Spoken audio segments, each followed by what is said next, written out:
maneno yetu ambayo inatupatia ushindi katika koti la mbinguni, kwa sababu kama kuna koti duniani, pia hata mbinguni kuna koti.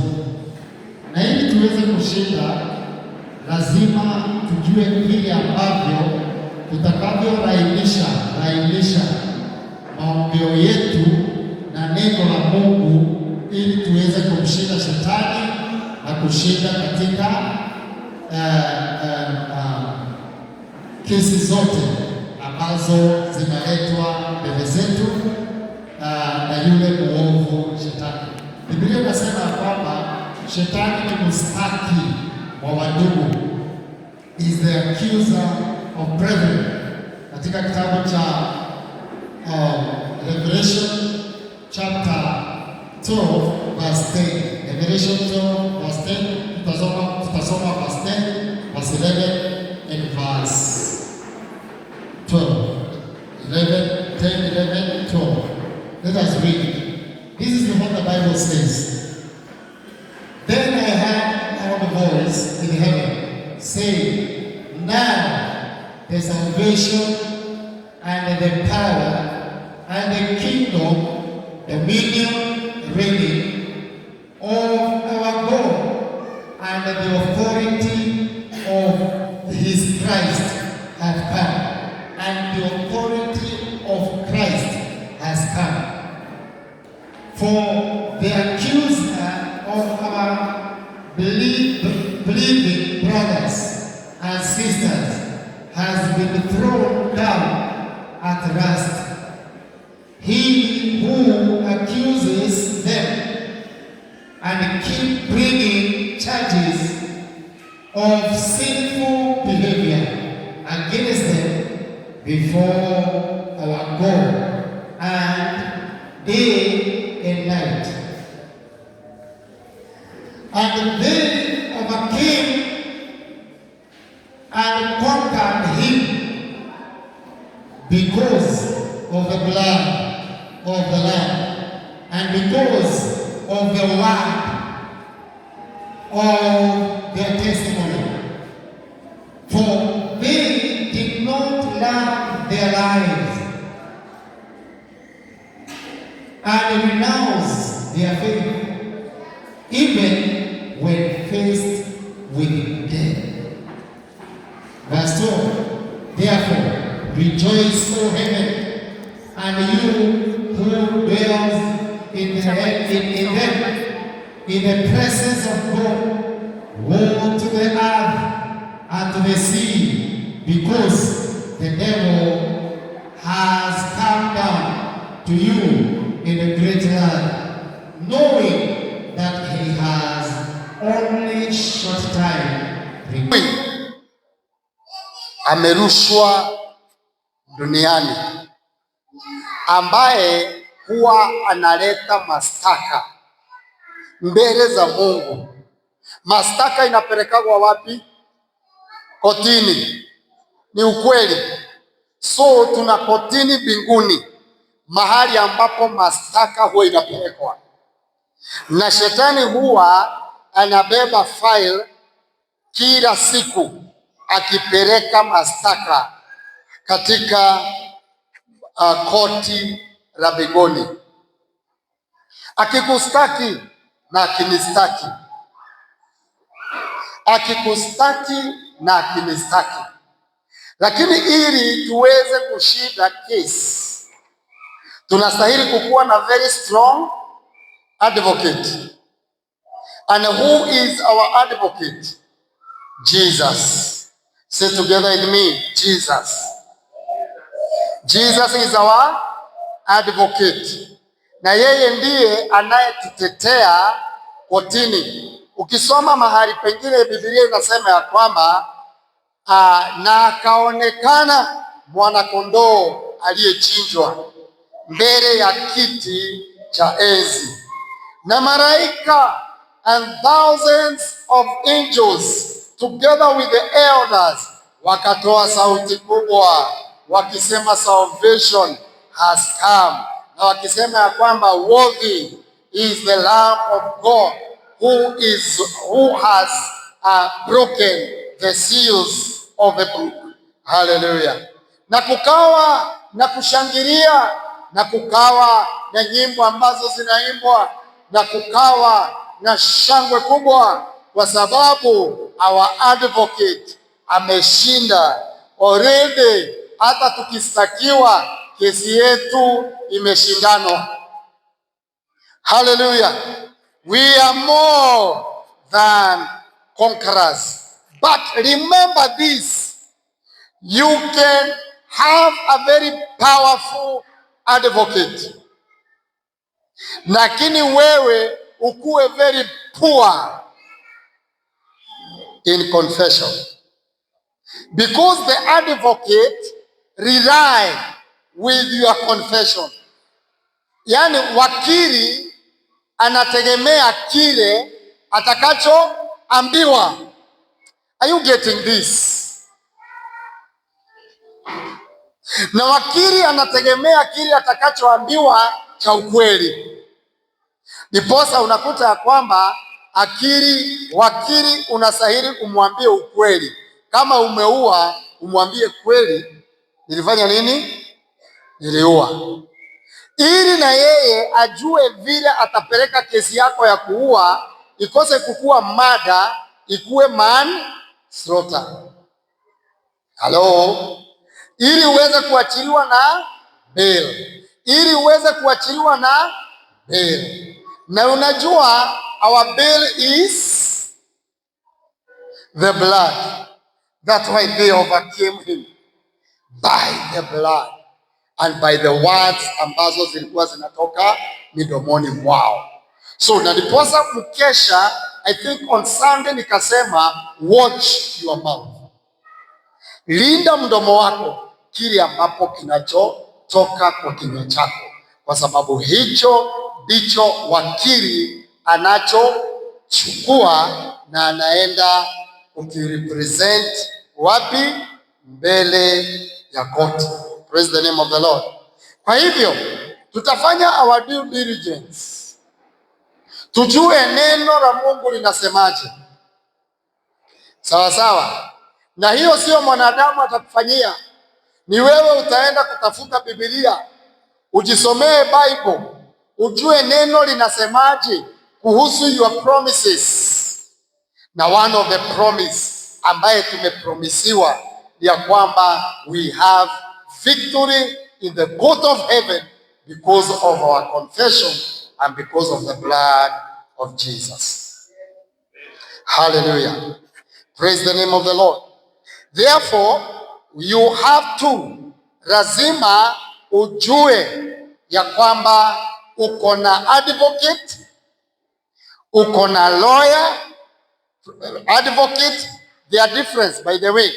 They are difference of lawyer and advocate. Si ni kweli? Na uko na Anthony, praise the name of the Lord, attorney. Na uko na barista ambaye ni mwakilishi wa kesi, anayeakilisha kesi. Bwana asifiwe sana. Lakini uzuri ni kwamba hata wakati mashtaka inapopelekwa mbele, ili uweze kukua unastakiwa, uzuri ni kwamba tutaweza kushinda kesi yetu kwa sababu tuko na mtetezi anayetutetea. Bwana asifiwe sana. Tuko na mtetezi anayetutetea, na mtetezi wetu ni Yesu na damu yake, kwa sababu damu ya Yesu huwa inaongea. Na inaongea nini? Inaongea ushindi, inaongea kusamehewa, inaongea kuachwa huru. Ndiposa Biblia inasema wakati angali tulipokuwa wenye dhambi, Yesu alitukufia, akamwaga damu yake ili tuweze kupata ushindi. Kwa hivyo damu ya Kristo ilishamwagwa kwa sababu yako na kwa sababu yangu. Na ndiposa ukisimama mbele za Bwana ukiwa na imani yote, useme katika jina la Yesu, najitakazisha kwa damu ya Yesu, ninamshinda shetani kwa damu ya Yesu, shetani atakuondokea, kwa sababu anajua, ameona unajua kile unachokisema. Praise the name of the Lord. Shida ni hii ya kwamba unaamini damu ya Yesu na baadaye unaambiwa kwenye nyumbani kunatakikana kuku, kwa sababu gukaa amekasirika na anataka kuku, alafu unachanganya damu ya Yesu na mambo ya rituals, traditions na mambo mengine. Hapo utapoteana na Mungu. Are you getting what I'm saying? Kama tuko upande wa damu ya Yesu, jameni, tukae upande wa damu ya Yesu. Hauwezi kuwa uko upande wa damu ya Yesu na huku unaambiwa ya kwamba lazima mchinje mbuzi kule msituni na murudie maneno. Are you getting? Na mfanye hivi na vile, na nyama fulani ikuliwe na mama, nyama fulani ni ya mama, nyama fulani ni ya mama. Hatuwezi kuchanganya damu ya Yesu na damu za mbuzi. Hatuwezi kuchanganya damu ya Yesu na traditions za Waluya na traditions za Wakikuyu na traditions za Wajaruo. It cannot work. Na ndiposa unakuta that why watu wengi wameshindwa na wanaishi maisha ya kushindwa, kwa sababu hawako kwa damu ya Yesu kabisa na hawako kwa traditions kabisa, wako hapo in between. Kwa hivyo shetani akipita anapeleka mastaka na unastakiwa, na hiyo mastaka inakuwa ni ukweli, na charges zinakuwa represented na zinakuwa accepted before God. Bwana asifiwe sana. Are you hearing? Now, how are we going to overcome? Number one, kubaliana na mstaki wako. Wacha kurusha mateke. Ati mimi sikusema hivyo. No, kubaliana. Sio ndiye anakustaki. Kubaliana na anaye kustaki. Na ni maandiko inasema hivyo. Kubaliana na yule anaye kustaki, kabla mambo haijaharibika. Kwa hivyo, if you know there is such kind of accusation katika maisha yako, kubali na useme mimi ni mwenye dhambi na ninaomba nioshwe na damu ya Yesu. Mimi nimekosa na ninaomba nisamehewe. Are you getting what I'm saying? Mimi, lakini kujificha, you know you cannot hide sin. Maana utajificha kidogo lakini itatokea. Maana dhambi inakaa namna gani? Dhambi inakaa kama kushika mimba. Hello? Utaficha kiasi gani kushika mimba? Wamama, sinyi umeshawahi shika mimba? Wamama, mlificha kiasi gani? Miezi ngapi?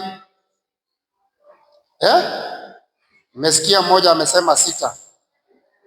Mwingine 4. Mwingine ngapi? Mama John ni ngapi? 3. Lakini itafanya nini? Itaonekana. Si ni kweli? So dhambi inakaa kama kushika mimba. Inatokea na inaonekana. Hakika.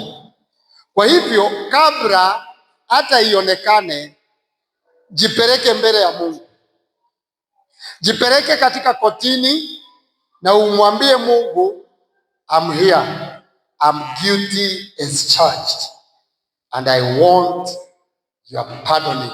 I want your forgiveness. Naomba unisamehe. Naomba unitakaze. Naomba unioshe. Na ukishafanya nini? Kiri. Bwana asifiwe sana. Forget about it completely. Because dhambi ikioshwa na damu, imeoshwa kabisa. kuoshwa kwa damu itutakasayo. Lilian,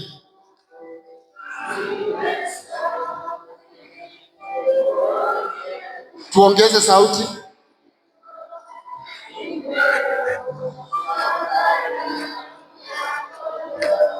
Kuoshwa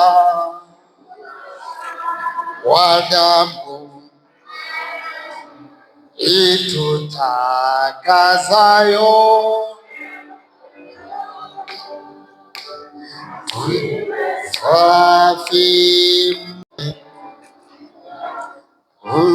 umeoshwa kwa damu ya.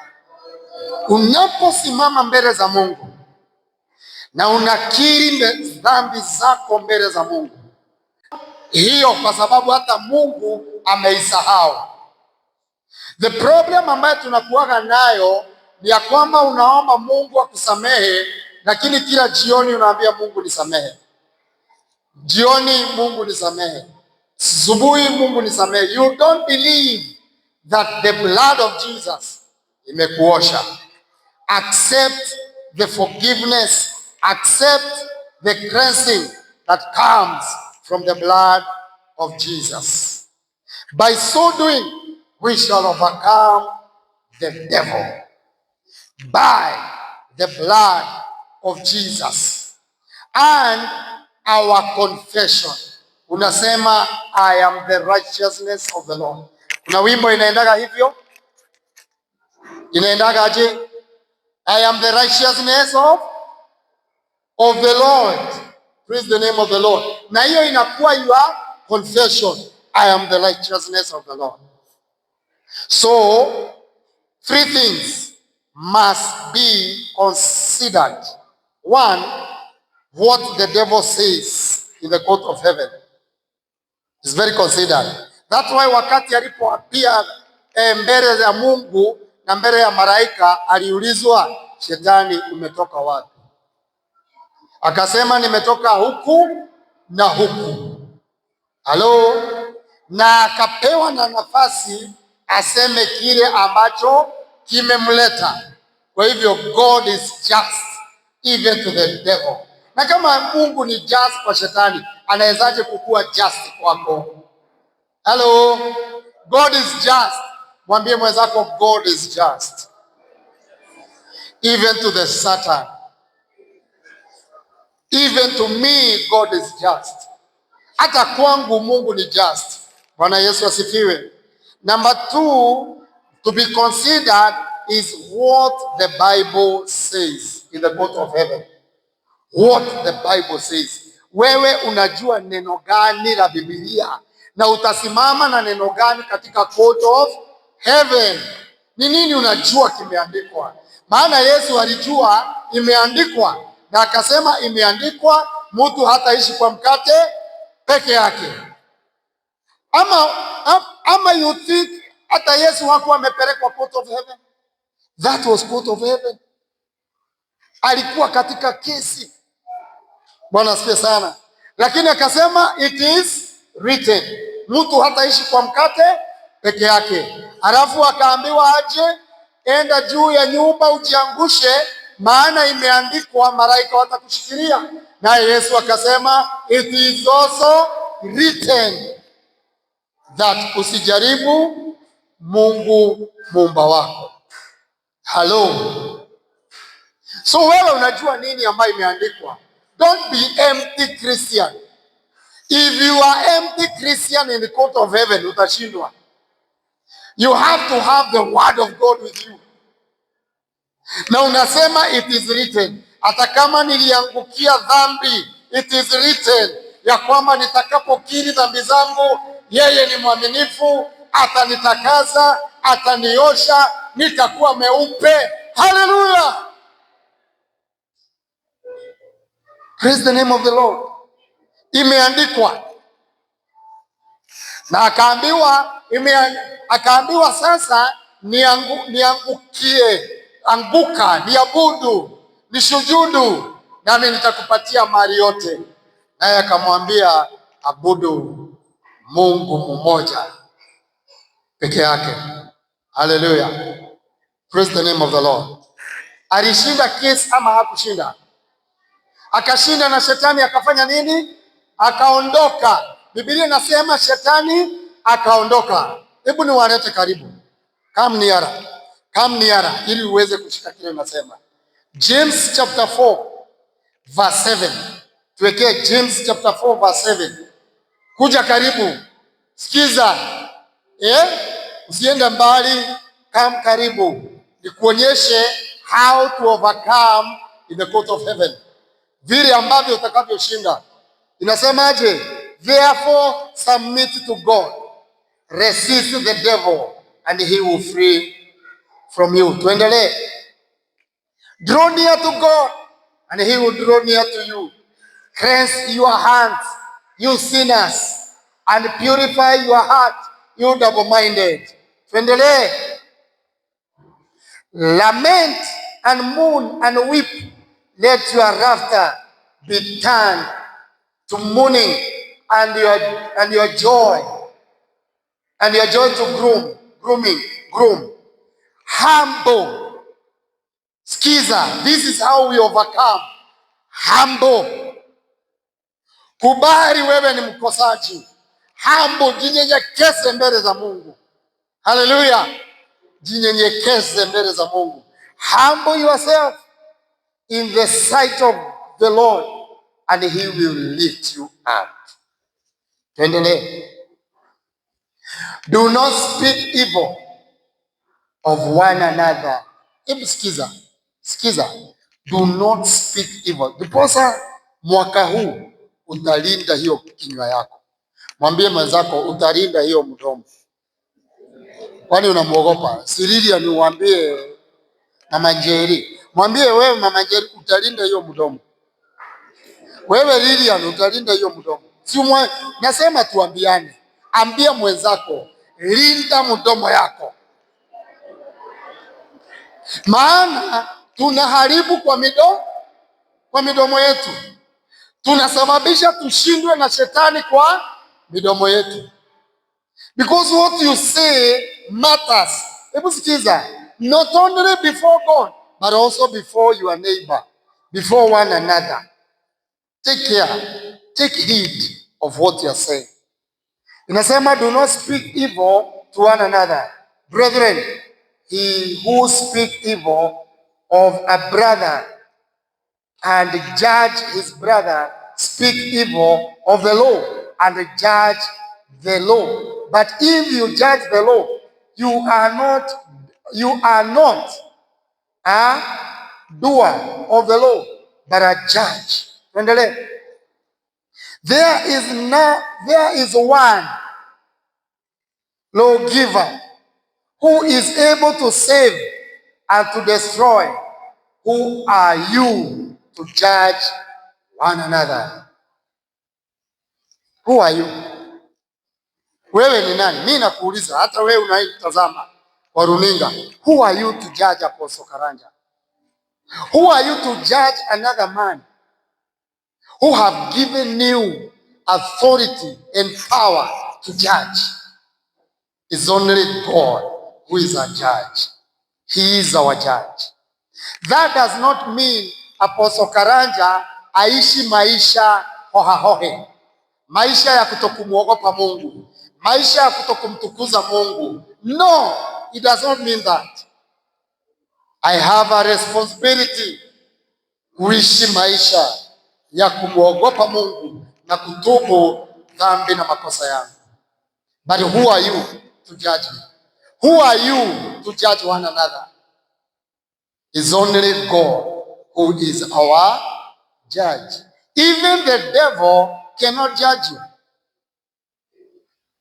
Hello? Hata shetani hawezi kukuhukumu. Mhukumu wetu ni mmoja, ambaye anayehukumu shetani na anayehukumu wanadamu, na ni Mungu. So, how do we overcome? Number one, by realizing ya kwamba ninastahili kuwa mnyenyekevu wa Mungu. Usijipige kifua. Usijione ya kwamba wewe ni holier than thou, kwamba wewe ndiye mtakatifu, wewe ndiye usijione hivyo. Nyenyekea mbele ya mkono wa Mungu, na ukisha nyenyekea Mungu atakuinua.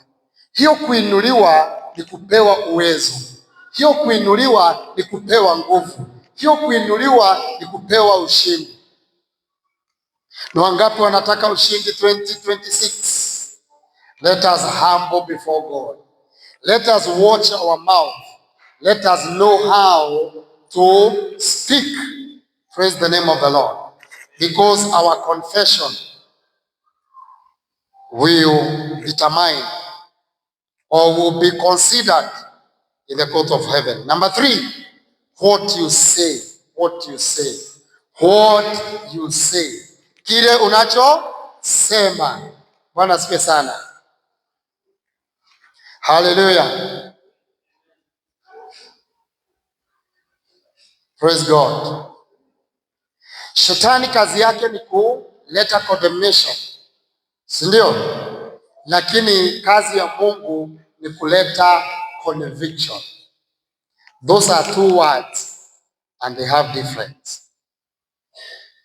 Condemnation and conviction. Condemnation ni ya nani? Shetani. Conviction ni ya Mungu. We are convicted of our sins. Unasawishika, unasikia Roho akikuambia hauongei vizuri, haufanyi hapa vizuri, hauenendi vizuri. Na kama tutapata matunda 2026, we have to align ourselves na court of heaven.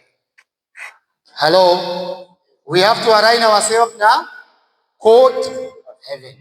What is said of you by your accuser, the devil, what the Bible says about you, amen, and what you say.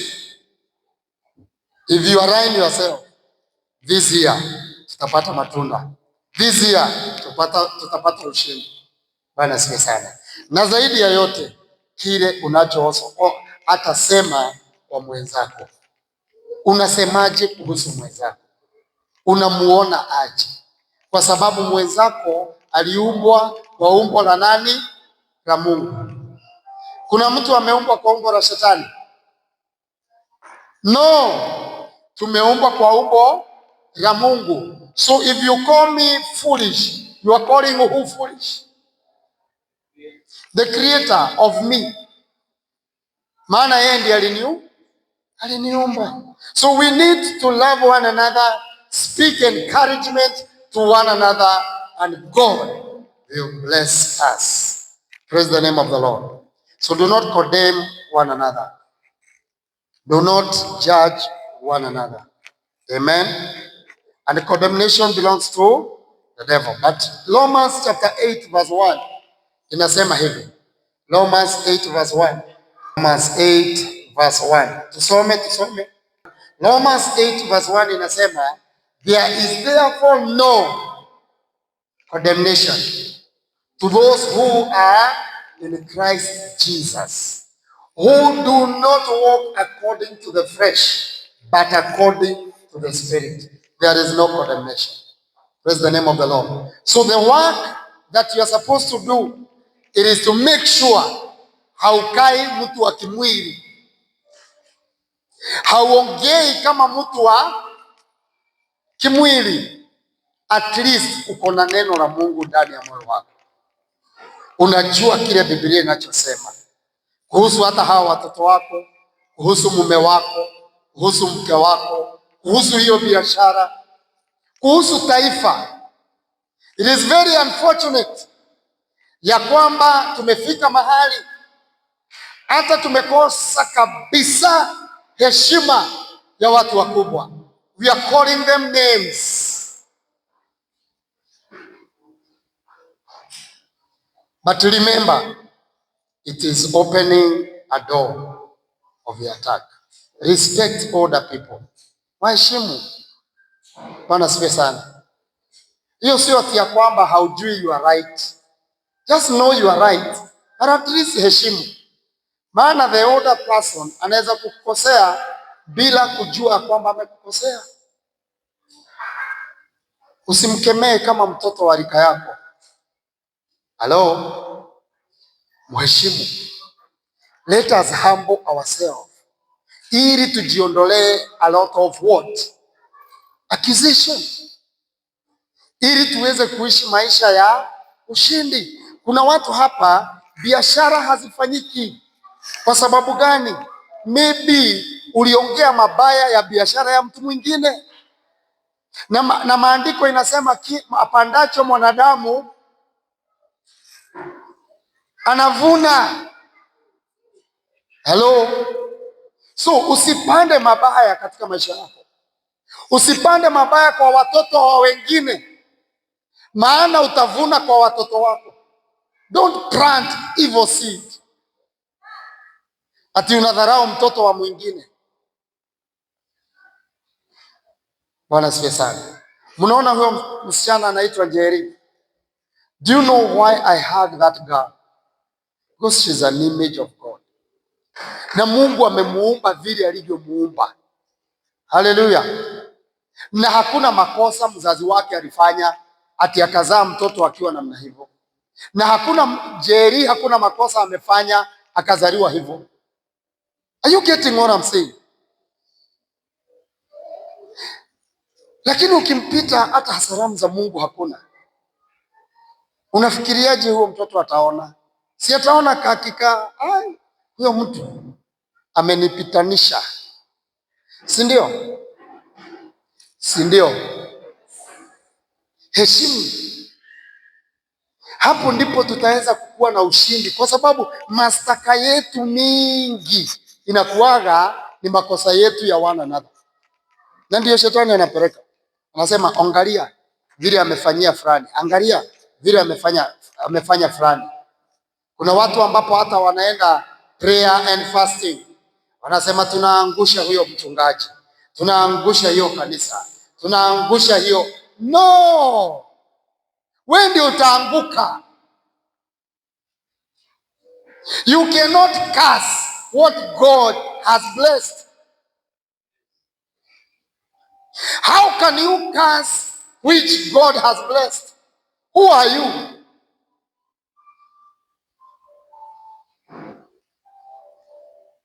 Unawezaje kulaani kile Mungu amebariki? Bible hata haijasema tulaani. Bible inasema ya kwamba adui yako akiwa na kiu, fanya aje? Mpe maji.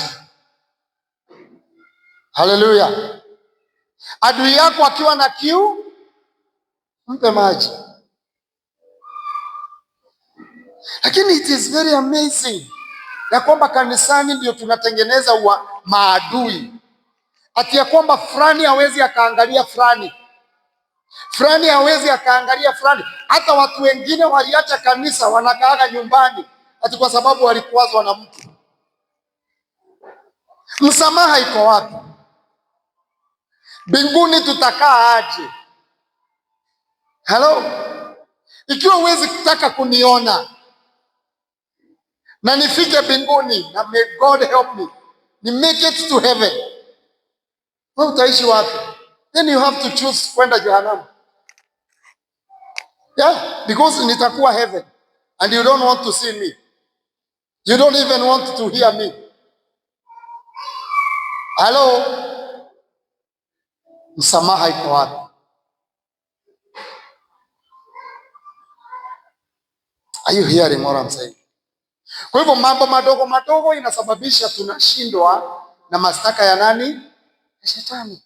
Mambo madogo madogo lazima tu overcome ili tukuwe na mazao, maana tutakapoanza ushindi katika court of heaven, let me say, tutakapopata ushindi in the court of heaven, then that will come down and we shall see the glory of God. Praise the name of the Lord.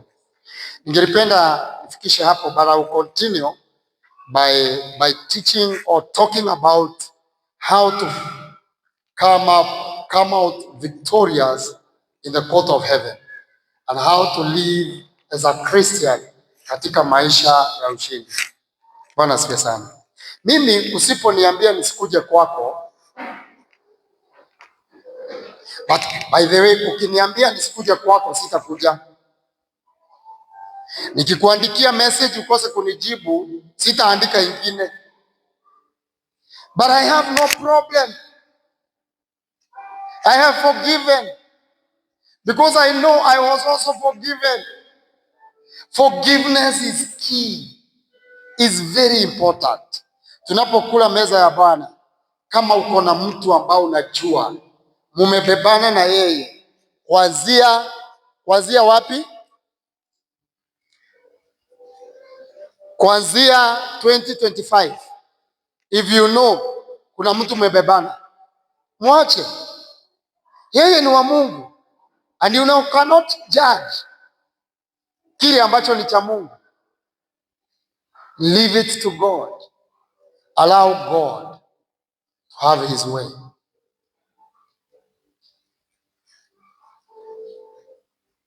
Lakini ukiniambia nisikuje kwako, sitakuja. Ukiniambia nisikawahi kupigia simu, sitakupigia. Sababu hata nitaheshimu nini? Your choices. But I have no problem. You should not have any problem. Forgive people. Love people. And God will bless you. In Jesus' name. Nataka tuweze kuomba na tujiombee mwaka huu, tuishi maisha ya ushindi, tuweze kushinda, tusije tukashindwa na mwili, lakini tukashinde katika roho, tusinde tukaelekezwa na wanadamu vile tutaishi, vile tutakaa, tuelekezwe na neno la Bwana vile tutaishi, vile tutakaa, and God will be glorified. As we wind up, I want to talk to my viewers, and this is the message, your confession. What do you say before God? Number 2, what is that the enemy is accusing you? Number 3, what are you saying? You yourself, what are you saying? Because there is what the Bible says, but what about you? Are you confessing the scriptures? Are you saying what the Bible says? Because that is where our victory is. The Lord bless you. Biblia inasema wakamshinda shetani kwa neno la ushuhuda wao na kwa damu ya mwana kondoo. We are partaking the Holy Communion, na ninaomba hata mahali ulipo, as we partake, you may also partake with us in Jesus' name. God bless you.